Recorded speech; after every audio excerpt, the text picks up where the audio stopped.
से पढ़ते चले आ रहे हैं उस महानायक की कथा जिनका नाम था ध्रुव। अपने ध्येय के लिए, अपने मिशन के लिए उससे ज़्यादा डिटरमाइंड कोई ना हुआ आज तक। एक कम उम्र में उसने, बहुत अल्पायु में, 5-7 साल की, एक पैर में खड़े होकर घोर तपस्या की। अटल था वो, जो उसको पाना था वो पाना था, एक प्यार पाना था। इस साल के सबसे गर्म दिनों ने कहा आज का दिन जो है काफ़ी व्यवधानों से भरपूर है, लेकिन चलचित्र आप सब लोगों के समझ प्रस्तुत करना है तो करना है। तो राजा उत्तानपाद का राज्य था। वैसे तो ध्रुव की कथा आप सबने सुनी है। राजा उत्तानपाद का राज था और उनकी 2 रानियां थीं। पहली रानी थी सुनीति, दूसरी रानी थी सुरुचि। सुरुचि का विवाह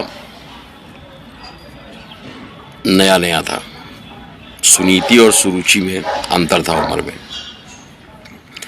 सुरुचि जो थी वो राजा से 20-30 साल छोटी थी और जो सुनीति थी वो राजा की उम्र की थी।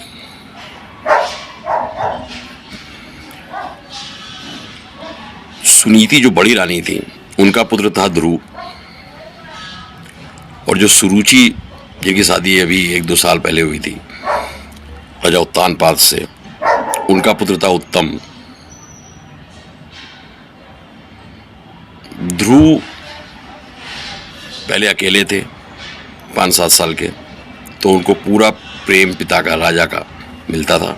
राज सिंहासन में खेलते थे, राजा की गोद में बैठते थे।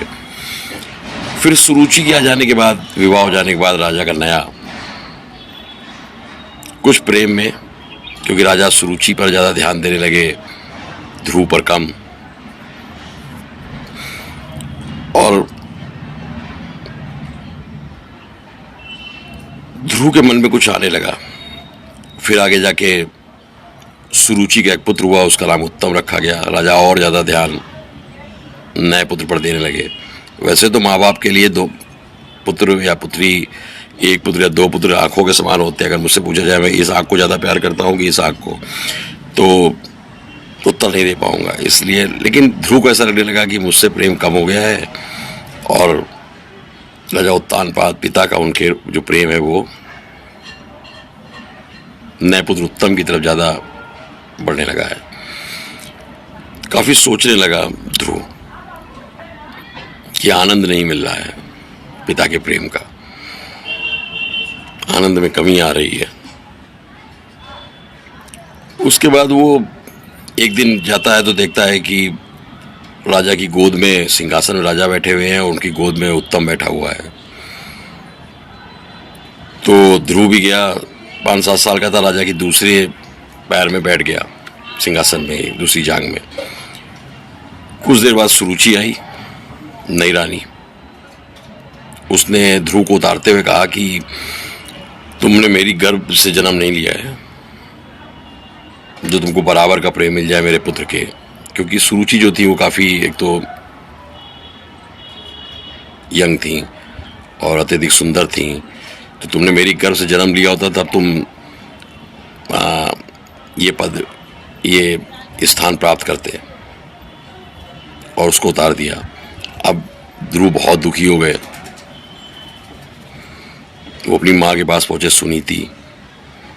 तो सुनीति ने काफ़ी समझाया कि ऐसा नहीं है, हो सकता है कि उसने घमंड में, सुरुचि ने, या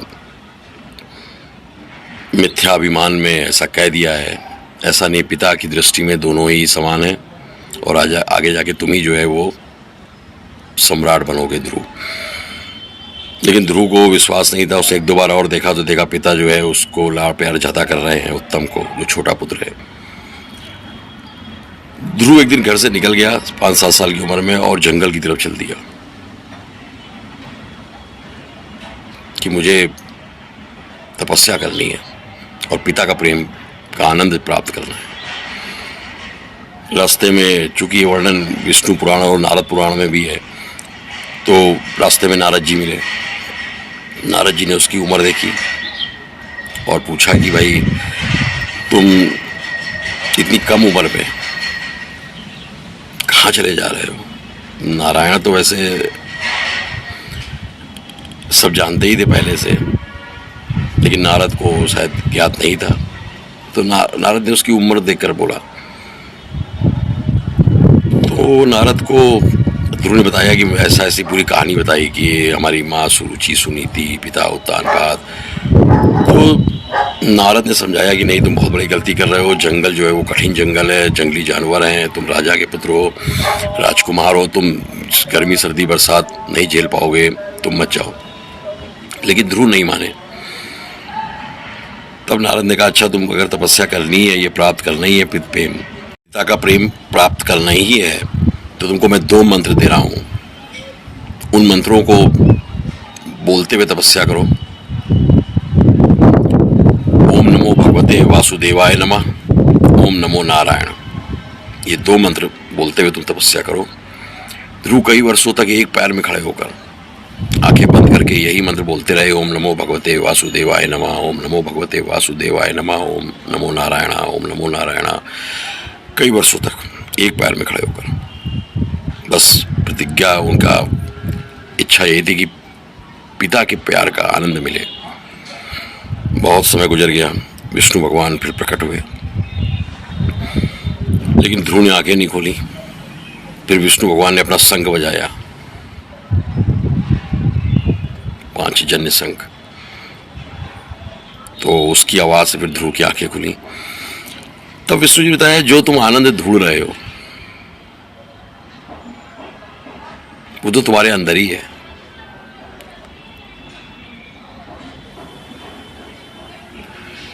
तुम बेकार में इधर उधर घूमते रहे जंगल में, फिर तपस्या एक पैर में खड़े होकर कई वर्षों से कर रहे हो मेरे लिए। वो आनंद जो तुम बोल रहे हो तुम्हारे अंदर ही है, तुमने महसूस ही नहीं किया, पिता का प्रेम समझने की कोशिश ही नहीं की।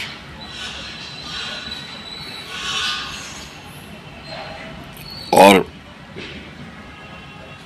चलो ठीक है, तुम वापस जाओ, तुम आगे जाके बहुत पिता से भी बड़े सम्राट बनोगे। और तुमको मैं एक और वरदान देता हूँ कि तुम अटल, तुम्हारी तपस्या देकर के एक पैर में खड़े होकर इस उम्र में तुम एक अटल नॉर्थ, जो नॉर्थ है हमारा, नॉर्थ की दिशा में तुम सारे तारे अपनी जगह बदलेंगे, पर तुम एक अटल बन के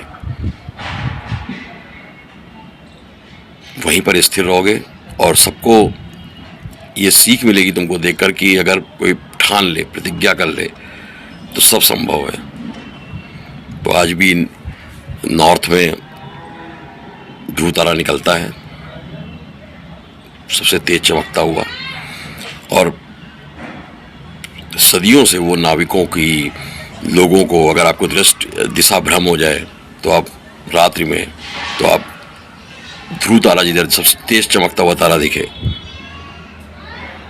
तो वो ध्रुव तारा है।